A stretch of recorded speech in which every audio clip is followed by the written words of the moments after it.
Howdy folks, I'm Grotto Goblin of the Goblin's Grotto, and welcome to a Bones 6 Tales from the Green Griffin Kickstarter news video. It's been a minute since one of these, but things have really piled up. So, without really any delay, let's go ahead and get into what all has been going on with the Bones 6 Kickstarter. Well, first and foremost, the actual progress of the Kickstarter is pretty far along. Almost everything is sculpt complete. A few things still getting sculpted, like the denizens of the dungeon, they have a little bit going on. The tombs of Hakir, they have a lot more work to do. And the Black Tallow Lighthouse, that was the first power-up added to the Kickstarter, and well, at least for the moment, it's been the only one added. To start things off, though, I think it would be nice to uncover a little bit of what's been going on with the Lost Tombs of Hakir expansion. Over the break, we've had a little bit of insight in how the actual minis came to be. This here is some of the concept art for the Were-Hippo fighter. The concept here is drawn up by Izzy Talon Collier. Now, the thing about these sketches is that not every detail can be translated over to the mini, but I think overall, the sculptors at Reaper are going to do a great job with this one, as they do with the others. Apologies for the slightly blurry quality. Unfortunately, Reaper Painting does not upload the best image qualities to the Kickstarter platform and their live streams and so on and so forth. This is the work in progress of the Were-Hippo fighter. This sculpt is done up by Jason Wiebe. Overall, I think this captures a pretty close and clear likeness of that sketch, though there are a few details that are not translated one-to-one, like if you look at the little robe around his waist, the symbols down there are chunkier here than they were in the drawing. The symbols on the blade are floating more in the actual indentation there, and they're not as sharp, but they did embevel the underlay behind that, so a little bit of a trade-off here and there. Overall, though, this is a pretty great capture of a sketch. One thing you have to keep in mind when it comes to actually 3D modeling and printing these minis from a concept stage is that not everything is good for printing. So I imagine some of those really fine details may have been axed, not because the sculptor couldn't sculpt it, but because if they had sculpted it like that, it would have been very hard to print. At any rate, I really liked the pose and sculpt of this figure. When you see it in that 2D format, it's a little hard to tell exactly how the pose goes, but from what I can tell, especially from the stance on the far right there, is that this Were-Hippo is really putting a lot of force into bringing this, I'll have to look up what this is called, down. And here we have a test print of the mini. This is probably going to be pretty close to the final form of the model, though a few changes could be made. This is only a test print after all. The Were-Hippo wasn't the only figure from Lost Tombs of Hakir to get an update. Here we have the Oasis Mage, the sketch on the left, and, well, this is a very early in-progress sculpt on the right. Thankfully, we have more than just that to go off. This is our turnaround.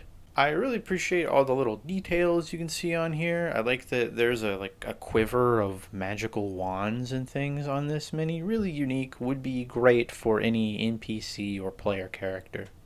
Continuing on with the concepts, here we have our Mummy Lich King. We had only seen this in concept art before, and unlike the other ones, this will not be digitally sculpted. It was sculpted with green stuff. Yeah, what we're looking at here is someone who has sculpted it by hand. Really, truly impressive stuff if you look at all the little details on there. The way that they can do this is mind-blowing to me.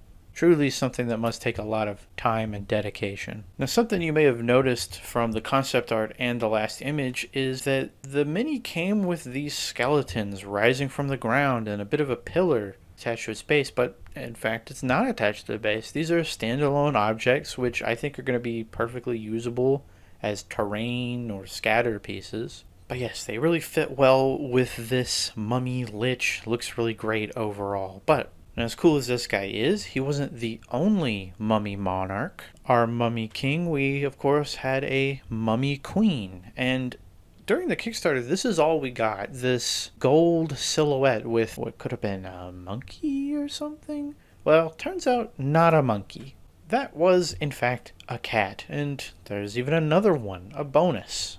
Yeah, this is a wonderful looking mini. I actually think this looks even better than the last one. I mean, it's a little hard to see at this photo resolution, but just look at the little embeveled texture on parts of this model, and then the way that the eyes and the nose and the face are all captured. Really astounding stuff. And as forementioned, this mini will be coming with 2 cats, these mummified familiars, so to speak. I really appreciate the one on the right, though. It may be a little weird to see, like, running around the board since it's, like, laying down on this little slab, but at the same time, it'd be nice as a bit of terrain, or maybe a more static NPC-like character.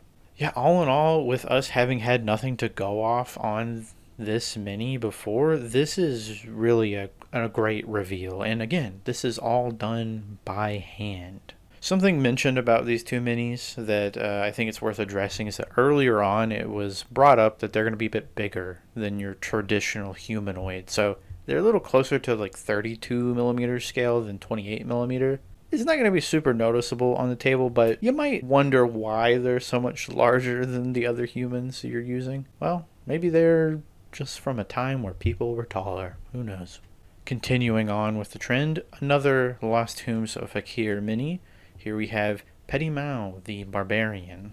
Another concept by Is Italian Color and sculpted by Bobby Jackson. I really like how they captured this here. It's great hair, great inclusion of the adventuring pack. Makes it look like more than just a random person holding the sword. They look like somebody who's actually prepared for traveling and adventuring, with supplies and a pot for cooking in, a bedroll, things like that. As opposed to what I think is a little common in a lot of like player character type minis, where it's just someone who looks like they got out of bed, grabbed some weapon, and then just walked outside to start a fight. Moving on, the Denizens of the Dungeon expansion. Now, the Denizens of the Dungeon, not to be confused with Dungeon Dwellers, that is a Bones 5. This is a Denizens of the Dungeon. It has a few concept arts that we hadn't seen sculpted yet. This is one of them, the Demi-Lich.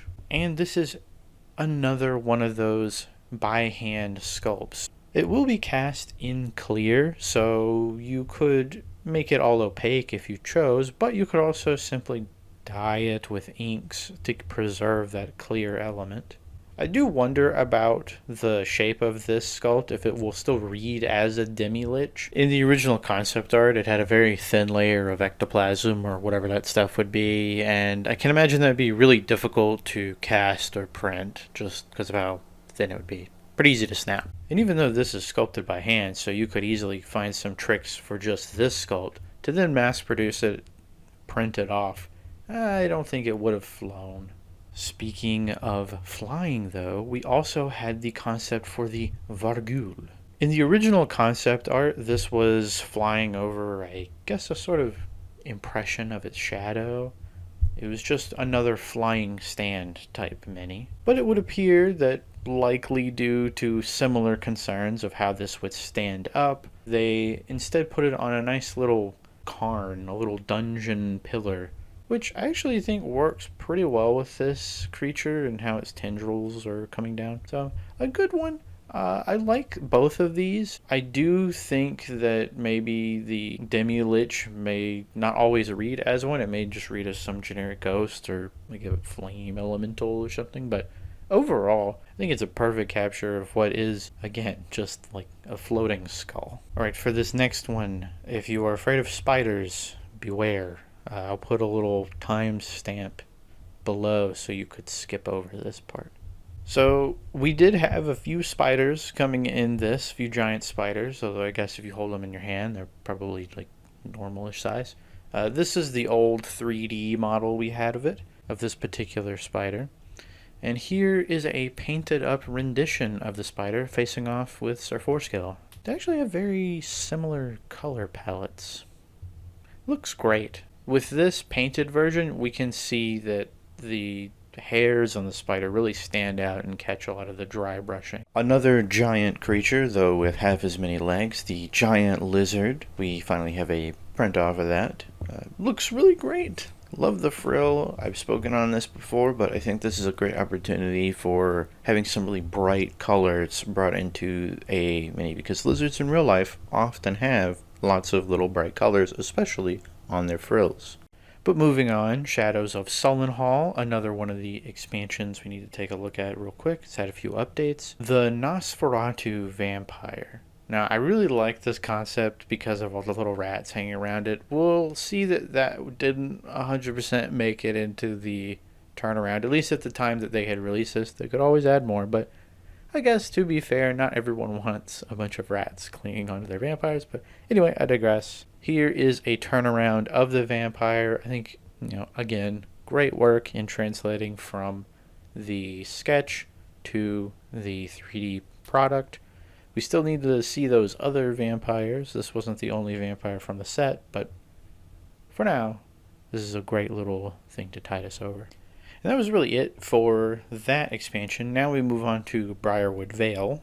Now, the thing about Briarwood Vale is we had seen most of it, but there was one creature, one mini, that we just hadn't seen, and it was the thing staring us in the face since the beginning. The Alicorn. It's the mascot for the set, and we just didn't have a sculpt for it. Well, now we do. And yet again, it is a very impressive hand sculpted figure. This is an almost perfect capture of that silhouette, but another thing about this mini is that the wings, at the very least, are said to be getting cast and cleared. They could just cast the whole thing just to make the actual process easier. And with that, the Briarwood Vale set is really sculpting complete, and if you have been holding out on the set with this final release, what do you think? Are you gonna now commit and pick up the set? Let me know in the comments down below. The title card expansion, the Green Griffin, Tales of the Green Griffin. Here we have our little mimic guy. He's all painted up. I just really like this mimic because of his little feet. I mean, seen that trailer for the D&D movie. Clearly, mimics don't need feet to get around quickly. But I just like the idea that this little guy waddles around on his feet, so big fan of him.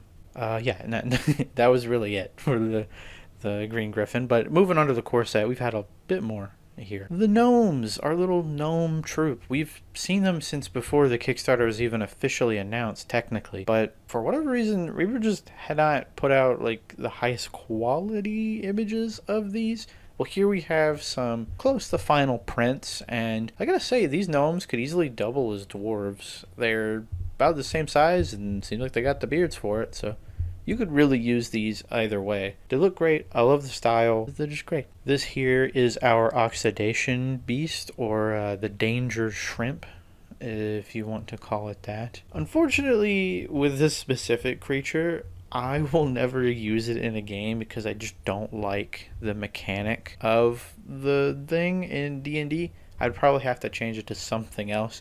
Maybe it would be a danger shrimp in that case. Now, the core set is sculpt complete as of recently. The last few things we're waiting on were a few of the Dawn Seekers. Finally all sculpted up, rounding out the core set and making it sculpt complete, at least for now. We're starting things off with Eric Axereaver, the Barbarian. He's actually an older Reaper model. I have a metal version of him somewhere around here.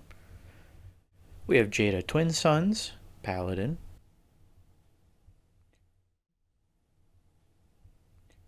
Vance Treadwell, Ranger.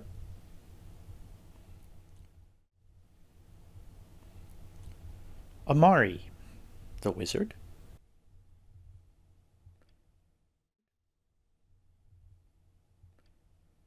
Lashana Larkmore, a Druid.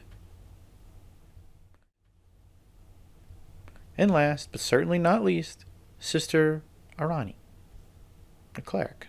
This is a great little set of NPCs and player characters that I think any DM or a player could benefit from pulling out of this Kickstarter. And now that we're getting towards the end, let's discuss our options.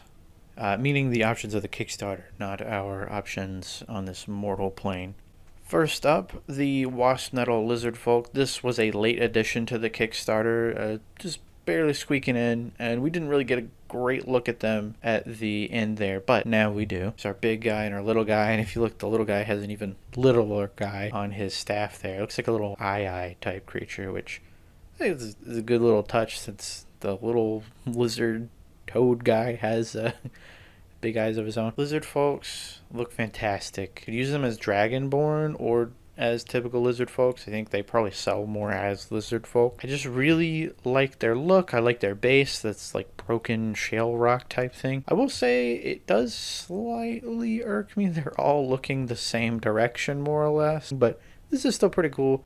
Overall, great little set. I'm looking forward to picking it up and having it in person. In this interim, we did get a few looks at stuff we've already seen. The Legendary Tales, Goblins of the Rot Stump Bog. We got a few updates on that. Though the set is based around the Goblins, there are a few other minis in it, some of which being the Sturges. Here is a quartet of test prints, though I should note only 2 of these actually come with the set. There's a third one that's on the ground that's supposed to be there. It's not in this lineup, and in the set, unless things have changed or will change, you're only going to get 2 of these. So, you might need to get a couple of these sets to make a proper swarm. Wouldn't be so bad because you would get a number of goblin troops, and this is quite a fine troop. The General's Foot Soldier Goblins will cover most of your needs, but, there's also this wizard who is apparently called Dringlith, the Spookbinder. And that rat there, the Dire Rat, is his familiar Puswell. I know that I'm going to use those names, but they'll stand in great at any opportunity in the gameplay. Especially the rat, because, it's just a giant rat. It's not really tied down to these goblins. Another thing from this set we're getting is this terrain piece. It is a stump upon which the rotting corpse of the knight Sir Baltrovic is resting. It's the rot stump of the Rot Stump Bog. It's where the name is coming from, more or less. It's an interesting little terrain piece to have, but I wouldn't say it's the selling point of the set for me. The last thing of note of the set is the female Marrow Cadelbrug. And we've seen this a few times, and it's not Reaper's first Marrow, so we're not going to linger on it too long. So, moving on. The option that I imagine that most backers are keeping an eye on is the Legendary Tales Black Tallow Lighthouse add-on. We'd only seen a sketch during the Kickstarter, so we didn't have a ton to go on, except that it would be coming with a skeletal lighthouse keeper, a bird, which may or may not be its own mini, and a slaughter walrus, as it's so called, which is just a really big walrus. Well, we have a few very work-in-progress sculpts to show off here, and I do need to emphasize this is work in progress, although you'll see by the end of it there's pretty far along work, but it's still subject to change. In Reaper's updates, they've talked a lot about the size and scale of the lighthouse and how it needs to be within certain limitations to actually make it feasible to print. So we have a couple of scale minis to show off the height. Not sure if this is regulation height for a lighthouse. Also not sure if it's a regulation to cut off someone's arm to demonstrate the scale, but there it is. I guess anything for Reaper, anything for the greater good, I suppose. This is clearly going to be a heavy piece count model with all the little steps and things. I would be shocked if it was not heavily assembly required. Something to note about this piece is that the brazier, the light of the lighthouse, will probably be cast in clear. I wouldn't be surprised if there was also some kind of hollow space underneath so you could put an LED light to make this functional. Aesthetically functional. It wouldn't really be I wouldn't see any boats using this to guide themselves to shore necessarily, but I guess maybe if it's a really strong LED light, maybe. And again, while we did not have a look on our skeletal keeper and his bird, we do have the slaughter walrus here, and you can see kind of the base that the lighthouse is resting on as well with that platform. Yeah, the slaughter walrus, a big chunky boy. Pretty sure this is on scale with real walruses, if maybe just a little bit larger than normal. So I don't think it's quite dire walrus, but it's a big boy, a big chunky boy. Anyway, looks great. I never knew I wanted a walrus mini, but, you know, seeing this, now I definitely do. And that's most of our updates. We did get a little turnaround, including a few of the larger models that it's worth making note of, as if these are the test prints, which are going to be close to the final versions of the model. You know, we have the giant crayfish, or crawfish, depending on where you're from. Lard gulp, you know, just lard gulping. Part of the core set. The big snake lady, the Vandorindra. Apparently a lot of different people worked on that one. Something about this print is that I can actually see and make out the detail of the base. Looks like a nice little street pattern. I wonder if that is modeled off of something from the Base Boss Kickstarter, which I haven't covered on this channel because I didn't actually participate in that one, but you know, it's something to note of. It's still technically ongoing. That hasn't closed yet. And you know, last thing of note, the Nightmare is out here. I still think the base is a little plain for the model, but it still looks great. The actual pose of the model looks fantastic. I think I will probably spruce up that base if it stays the same. And yeah, that is pretty much all the news that has happened since our last video. You know, there's a few little things here and there. Like, for instance, there was a situation on a Reaper Live where a model of an angel was placed on the turntable. Are you serious? It didn't make it? I'm checking right now. It made it. It should be at the very bottom of the core set, if at all. It's possible. I know we planned for it. We made the graphics for it. We had the story. Joe wrote the story for it. Yeah. We had it all done. Maybe a power-up in the future there? Maybe you looked at it for so long that you just thought that it was there. It's absolutely You know, possible. I've done that years ago. Oh, yeah. I have said, oh, yeah, we released that, and then I couldn't find where it was ever released. It's not there, Ronald. It's not. The peasant says, throw the angel in Bone 6 for free. Yeah. It would make a good power-up, I guess. I could have swore we made it in the damn core set. Are you serious? Take it off the wheel. I don't see it. Somebody take it off the wheel. Too late. It's Every- just going to have to sit there and just twirl. Everything I said about that angel, forget it. You know the Just funny forget thing? it. I gotta go take it off the wheel. The funny thing is when Ron went to go put that down, I was like, oh, that angel's really cool. When did we get that? Son of a Yeah. bitch. And he goes, oh, that was in the Bones 5 core set. And I'm like, was it? Son of a bitch. Well, that's why I was sitting there swear going, I- yeah, it's cool. That's neat. It's Yeah. like, I mean, it's a really cool piece. Like, It I is. love it. It's cool. I've stared at that piece Too much. for a long time. We made, like I said, Daryl worked on it. We made the graphics. Joe wrote the story. I made everything for it. It was on the Reaper. It was on the core set graphic. Oh, there you go. If you paint. Now it's going to be part of the Reaper swag. Yeah, there's probably more truth than that you knew of. It could swing real fast that way. I'll be damned. If it gets in, it'll be in a while. Once they've, squashed all the sculpts that need to be done for these other sets, which they're getting close to doing. Other than that, the only news of note is that, again, the Pledge Manager is still open. No news on when it will close, but if I were you, I would go ahead and lock a few of my things in if I can't do it all right now. But I still feel pretty good about this Kickstarter, though it would be nice if we were seeing a little bit more in terms of power-ups and things like that, but I can understand that it may be a minute before they can get back around to that sort of stuff. Hopefully they do. If they don't, that would be a shame, but it is what it is. At any rate, I've really appreciated you for watching. It means a lot. These videos take a long time to make, unfortunately, just because I'm working full time now. Life is what life is, and I've been the Grotto Goblin. You've been you, and thank you so much for watching. If you want to support me, there's some links on the screen. There's even a QR code now. I know it's very fancy. In the meantime, take care, stay safe, and if you've got them, let's go paint some minis.